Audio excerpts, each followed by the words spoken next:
Hi everyone, this is E, the Empty Nester.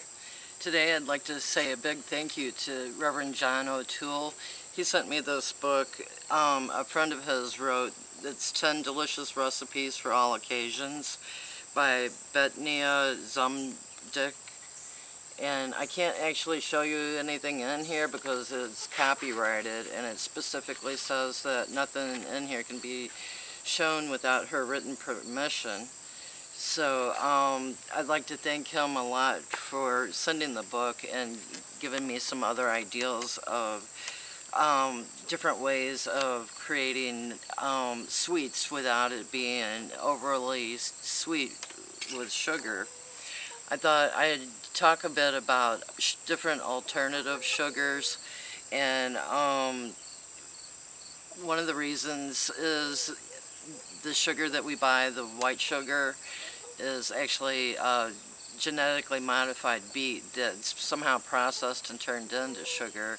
It's not real pure cane sugar that we're used to being called real sugar. And you can tell the difference because it's white and real cane sugar is kind of off-white to brown. And then why do you really want to know about sugar? Because it's in our lives. Almost everything we eat has some form of sugar, whether it's sweet or a carb. Carrots, for one, if you look at the package, let me show you up close. And we're all programmed to carrots are good for you. And you look on the bag, and cholesterol, sodium is like salt, 60 milligrams, high in potassium. A carbohydrate, 7 grams, fiber 2, sugars 4. This is sugar.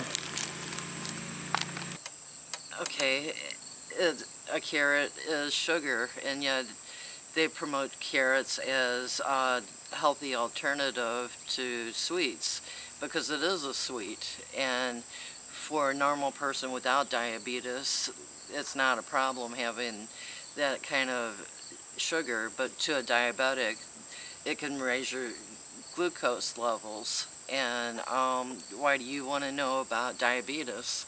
For one, you may be just like me, no problem with sugars, and next thing you know, someone that's in your family becomes diabetic, and you have to learn everything you can learn about what they can and can't eat, because diabetes is a slow death. It starts out taking your feet, your legs, your eyes, you go blind, and then you're slowly killing yourself with junk food. It's kind of like an addiction. My husband started out life with no real need for sweets. You know, he ate really well.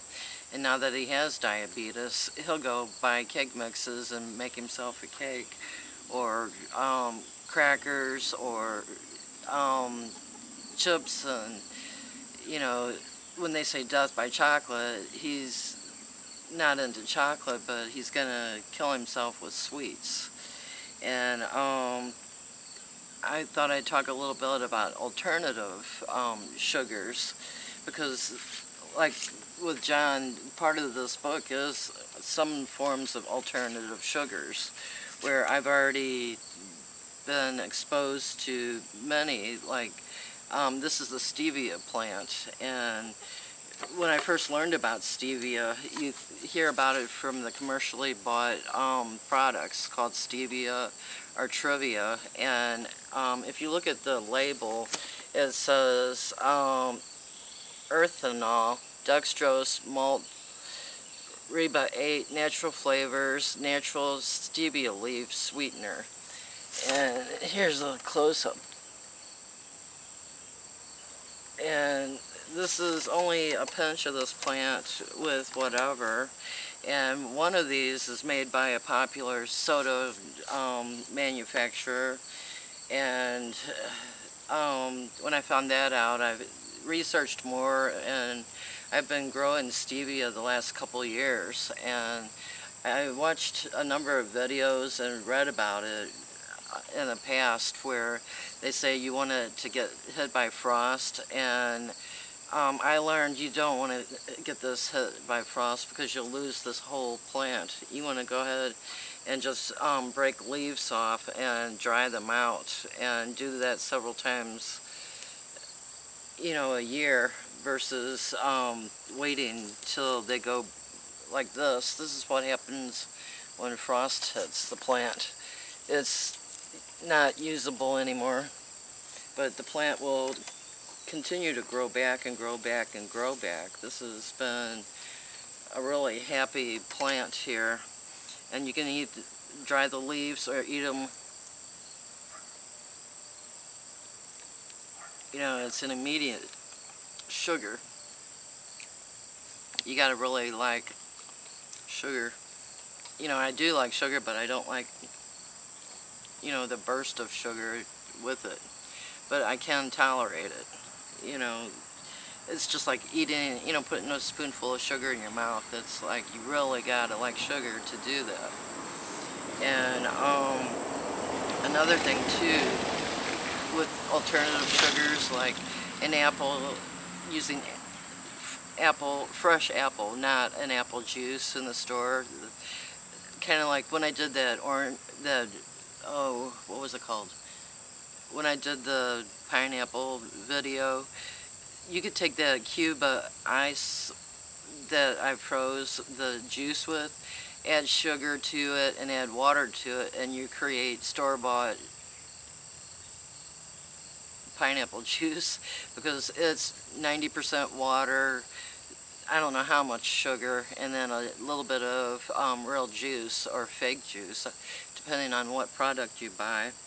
And then look at the peanut butter label. I'll show you that up close. When you're buying things, it's best to read the label. Like, this is peanut butter, and you expect it to be ground peanuts. And you read the label, and it says 6 grams of carb. A carb turns into sugar. 3 grams of sugar, protein, fiber, yada yada. And then when you read the ingredients, roasted peanuts, sugar, vegetable oil, cottonseed oil, and or rapeseed, salt, and molasses. Molasses is a sugar, which is more natural than possibly the sugar, depending on what kind of sugar they put in here.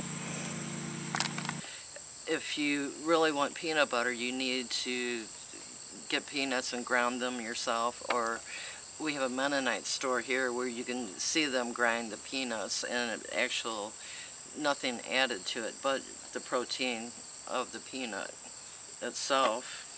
And then other forms of sugar are like sorghum. I've got the plants back there, the perennial and the coral sorghum, and there's a lot of processing to do to make this one little jar. And I bought this at the Mennonite store, and it's $4.25. And after finding out how much work goes into making sorghum, it's kind of like maple syrup or honey. Sorghum is a sweetener, and you can like peanut butter and sorghum, or whatever you would use molasses or maple syrup for. And those two are alternative, real forms of sugar, unless you read the back of the jar. And this one says sodium, 20 milligrams, potassium, carb, 14 grams of sugar, calcium, magnesium, and where's the ingredients?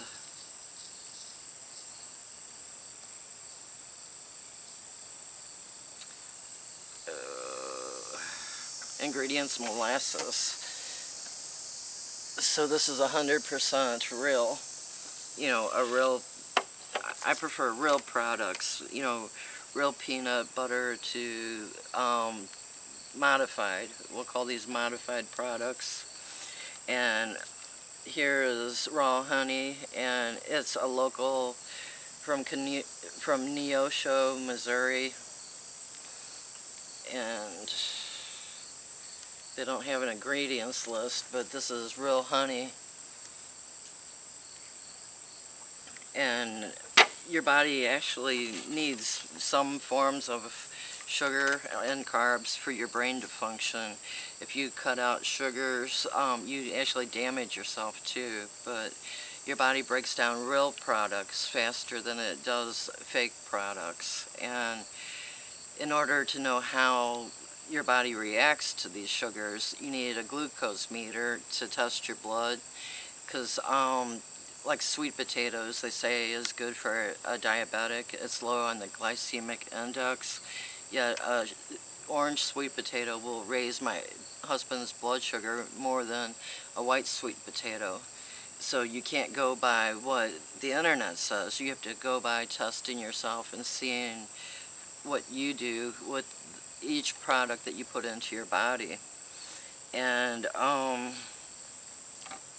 I forgot, this is like a homemade syrup that is from a, can't even remember, it's been so long ago. This might be blackberries, or it might be mulberries. Can't remember which one it is. I should have labeled it. But I did this juice liquid 2009. I canned up a lot of, like, it's a syrup. You can pour it onto ice cream or onto whatever you want, to add it to. And let me take you back and show you the other plant that I'm growing called Yacon. Here's a look at the Yacon plants that I have growing, the green leaves inside here. It's kind of like Fort Knox around here, but still something broke into the back and I gotta get that put back up. But this grows a tuber, like a potato is a tuber, and it creates sugar called inulin, and your body kind of rejects the inulin, where you get the sweet flavor and satisfaction of eating sugar without getting sugar into your blood system. Now that I've probably rambled on and confused you, why do you want to go to natural products versus chemical products? Because chemical products, I haven't really talked about things like that before. The more you use them, the more addictive they are. It's kind of like they add something to it to make you want more and more and more. Kind of like MSG, where you add that like a flavor enhancer, and it turns you into an addict. Like, I'm a chocoholic and can't live without chocolate. But everything, increases the serotonin in your brain, and that's kind of like a chemical high, kind of like after you have a turkey dinner, you feel enjoyment out of it. All these sugars, do that, and the more that you become a diabetic, the more you need that fix. And it's kind of hard to watch someone go through that, going from just eating a little bit to eating a lot of junk food. And it affects your ability to live, the way you used to. But I won't keep rambling on. If you want to hear more about different ways, like different choices of grains is another thing that I do.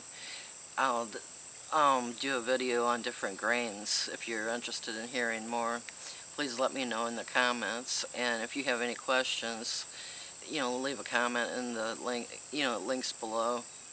Thank you for watching. Y'all have a good day.